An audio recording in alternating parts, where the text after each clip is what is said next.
This is a sort of second video that I'm going to upload about sensorimotor OCD and breathing. The first was just really to say this is something that I'm kind of dealing with, and just to sort of let people know that they're not alone.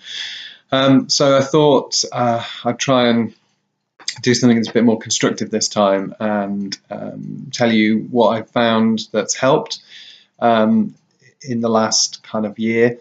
So one of the things that, obviously, if you're focused on your breathing all the time, your mind is telling you, I need to stop thinking about my breathing. I need to just forget about my breathing. And eventually, when I've forgotten about my breathing for long enough, this will all go away. And then it'll stop and it'll be like it used to. So and that's how I've thought for a long time. And then more recently, actually, I've started to think that really I need to challenge that. So a couple of years ago, I started to try mindfulness, which is recommended for all sorts of mental health conditions. And I started doing that, and then I realized that every single exercise pretty much says the same thing. Focus on your breathing. Feel your breathing as you're breathing in and out. Breathing in and out. And when you're trying to not think about your breathing, somebody telling you to think about your breathing is kind of counterintuitive. So I kind of stopped that and told myself that mindfulness wouldn't work for me. But then more recently, thinking about OCD and exposure, and reading again about mindfulness, I've decided to give it another go. So I've been doing at least one mindfulness meditation every day, like 10 minutes, typically like a body scan meditation. Just search YouTube for body scan meditation. There's a few on there, they're about 10 minutes long. And so I've been doing those. And actually that's been kind of interesting because sometimes while I'm doing this mindfulness exercise and I'm thinking about my breathing, actually my mind wanders off. And then I'll realize that at that time I'm meant to be thinking about my breathing, or the mindfulness exercise is telling me to concentrate on the feelings and sensations in my toes. So you're like, oh yeah, think about your toes. No, I'm thinking about my breathing, not my toes. Oh, now my mind's wandered and I'm thinking about what I'm going to do later. Switch back to breathing. Oh, the toes. So the mind's flitting around all over the place. But what that's telling me is actually it is possible for my mind to focus on other things. And the mind wandering and the breathing, they're both part of the same problem. When I'm doing the mindfulness, I need to train my mind to concentrate on my toes or my feet or my arms or whatever the mindfulness exercise is telling me to do at that time. So I've stopped avoiding mindfulness, and I have found that after I've done that kind of 10-minute meditation, quite often I feel more relaxed.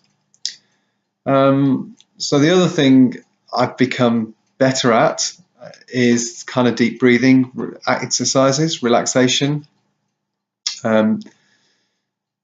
Sometimes I know when you're feeling really anxious and you feel pretty ill, it's very hard to suddenly say, okay, I'm going to stop now and do some deep breathing, because I've been there and I've spent 3 hours lying on the sofa at 4 o'clock in the morning just feeling terrible. But if you can, just try and do some deep breathing. So I do this kind of 7-11 technique. So I breathe in for 7 seconds, and then I try and breathe out for 11 seconds, leave a little pause, and then do it again, 7-11. So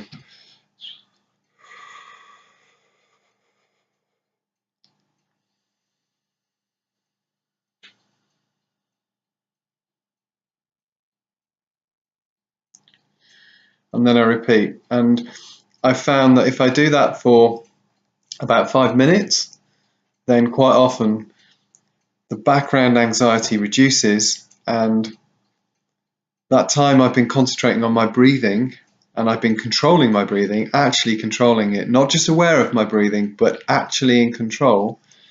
By doing that for a long enough period of time in a structured way, when you stop, your breathing doesn't get as shallow as quickly. So quite often you can have quite a long period of respite then. And the thing about the sensorimotor OCD and the breathing, it is linked to a sort of more general anxiety. So, you know, and it's like this match made in heaven, literally. Like, it's the perfect relationship. You've got anxiety over here going more and more higher, and then that pushes the OCD up. The OCD goes up, the physical symptoms go up, the anxiety goes up, and the two things just kind of feed each other. So as a general point, I've tried to reduce the background anxiety, which has had an impact on the OCD. So, for example, at work, I've told people I'm no longer going to have meetings that are back to back. So if somebody's scheduling meetings with me during the day, they can't just put 5 in the calendar, like, so 5 hours of meetings. There has to be a 15-minute break between meetings as a minimum. I've just become more ruthless at work about saying no to things that quite often aren't really anything to do with me or my job. You know, that's fine to do that. You can still be a good colleague or work friend or whatever. If you don't say yes to something, that's okay. You can say, I'm sorry, but this doesn't really relate to what I'm doing, and I don't feel I can actually help the process. If there's something I can do constructively, come back to me. I'm more than willing to help. But just don't sign yourself up for things that don't really involve you, and concentrate on what you need to do. And the other thing is, you know, I don't really like my own company that much. I like being with other people, and so yeah, more recently I've tried to spend more time on my own, and when I'm on my own, more time not doing very much. So, you know, kind of reading stuff that isn't like intense, like playing on a computer, or you know, more relaxing things that you know. So yeah, the reason I don't like doing that is because then I've got loads of time to think about my breathing and all the other things I'm not trying to think about. Well, if you expose yourself to a bit of quiet, the brain becomes less noisy somehow over time, not like straight away. It's not like there's no magic solution. So yeah, the things that I've done that I think are helping are some mindfulness, and actually allowing myself to focus on my breathing, and saying, okay, this is an exercise where I'm focusing on my breathing. I'm purposely doing the thing that my brain is telling me all day not to do. Taking some time to kind of step back, and in a kind of a work-based situation, actually, you know, decrease the amount of stress that you're exposed to. And when you are feeling extremely anxious or suffering really badly with these kind of thoughts of breathing, shallow breathing, just try and break through it with some deep breathing. 7-Eleven, there's loads of, you can even get breathing apps on your phone where you watch something and you breathe in and out in time with it. There's all sorts of things out there, but if you do that for 5 minutes, that deep breathing, you will get some respite.